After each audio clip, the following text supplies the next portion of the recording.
Alright, this is going to be a review of the rock solid cargo trailer I purchased a couple of days ago. It's 7 foot wide, 16 feet long, and 7 feet tall. Overall, I'm pretty happy with it, but there are a few deficiencies that need to be addressed.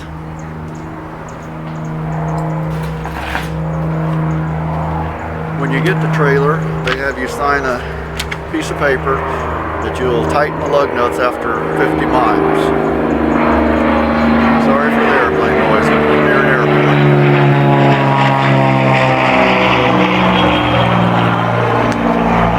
I checked the lug nuts before I left the factory, and most of them were basically about hand tight there, so I would tighten them up before you actually left.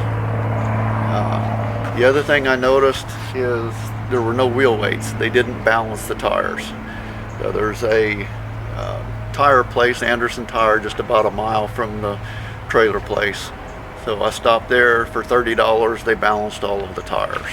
I was getting ready to leave on a 600-mile trip and didn't want to take off with unbalanced tires. So those are two things you need to be aware of. Another thing is there is no spare with the trailer. They do sell them there at the factory.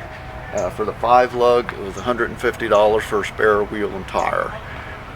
So if you're like me and you're coming from a long distance away, you might want to go ahead and purchase a spare or bring a spare with you that fits that 5 lug pattern.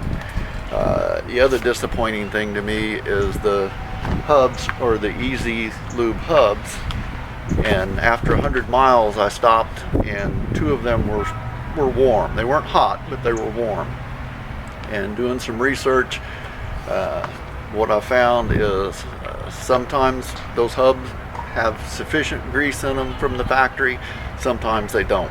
It's not the trailer manufacturer's fault. They just buy the axles and hubs and install them. But still, it didn't take me long to figure it out. It ought to be a known issue to them, and they actually have somebody that greases the hubs before you buy your brand new trailer and take off down the road. So those are the 3 main issues with the wheels and tires. Overall, I'm pretty happy with it, but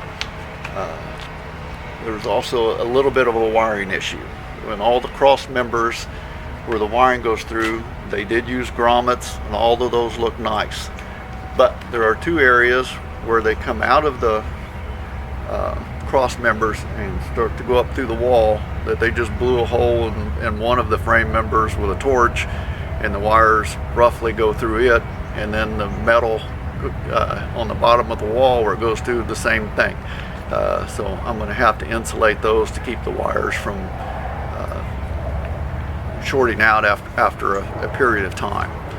So let's take the camera and do a walk around so you can see what it looks like.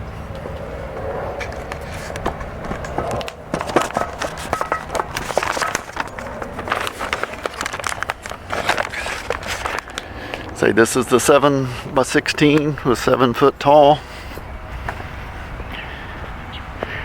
I got the barn doors on the back. I didn't want the ramp. We were going to be converting it into a travel trailer.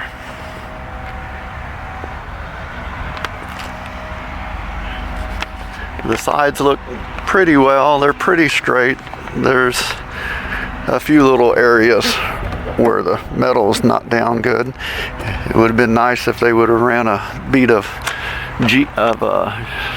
GE silicone up there before they screwed it together, but they didn't. So I'm gonna have to take some of the screws loose and do some sealing like that. This one does have the extended tongue, the 1 foot extended tongue, which you then get a third member going down the center of it.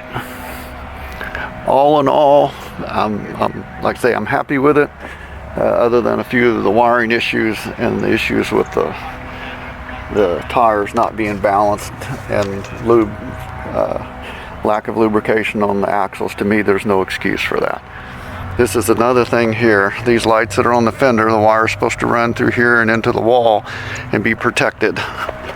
They did not do that. They just drilled a hole in the wall and in the fender, and there's nothing protecting the wire where it goes through the fender. They did dab a little bit of silicone on the wall, so these come on when your running lights are on, so that wire will eventually wear through and short out, and then you not only lose the running lights on your trailer, you lose the running lights on your vehicle. To me, that's a safety issue, and there's no excuse for that.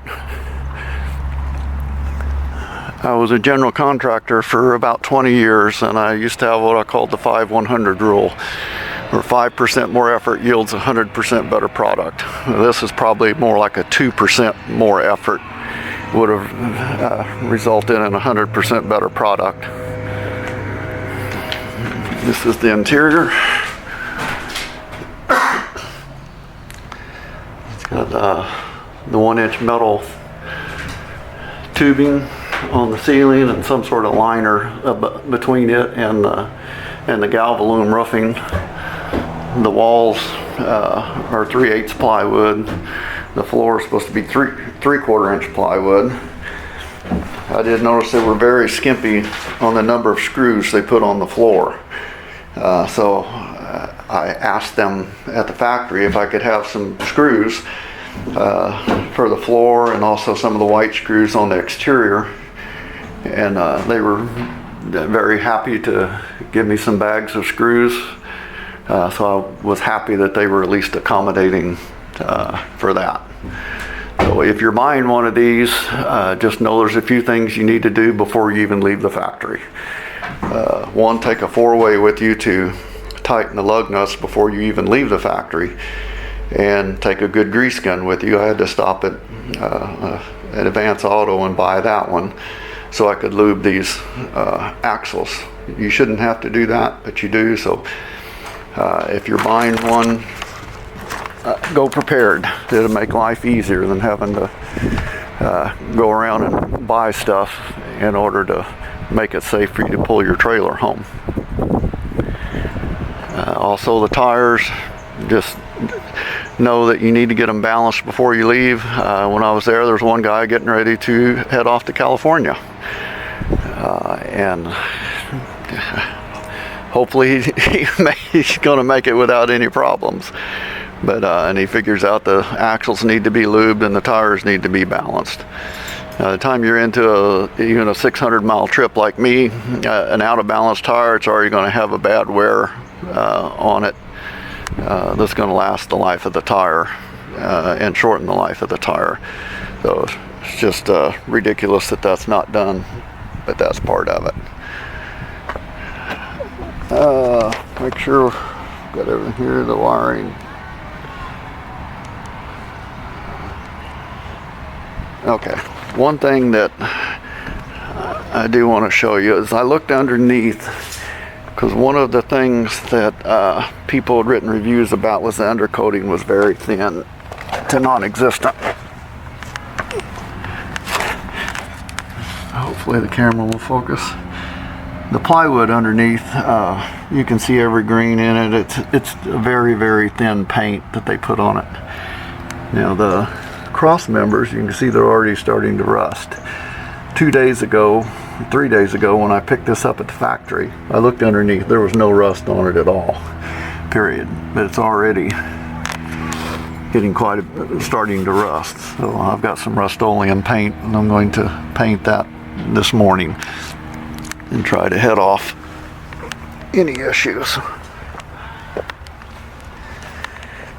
These are the Easy Lube hubs, and you simply pull that rubber off, and there's a zert fitting underneath there, and you pump it full of grease as you're spinning the tire. And it took about 1.5 tubes of grease to do all 4 of these. There just wasn't hardly any in there. As far as the people at the factory, they were all extremely nice, extremely helpful, very accommodating. I have no issues with their employees at all. They made the experience very nice. We purchased this through Renown trailers, and the way all of these that I can see work is they're just a broker, because you're going to go to the factory to pick it up, and you're going to pay the factory the balance. It's just know that they're basically just a broker. Now, that being said, Renown Deems is the salesman that I dealt with, and I will say this about the Renown trailer: they didn't lie to me at all, and they answered the phone every single time I called them. That says a lot for a salesperson. That's about as much as you can expect. Now, I would have liked to have had more information, so I could have came prepared with a grease gun and the lug wrench. But I guess that's not something a salesman would tell you. But also about the spare tire, just something a person might not think about going to pick up a trailer. But it would have been nice to have had more information like that to have been better prepared. But all in all, I feel the trailer's worth it, and I think probably all the different manufacturers that are there in Douglas, Georgia, produce probably pretty much about the same quality trailer. Just know that going in, there's a few things you're going to have to do, but all in all, I think it's still a good purchase. Like I say, we're going to be converting this into a camper, so you might want to check back for other videos of how that goes. And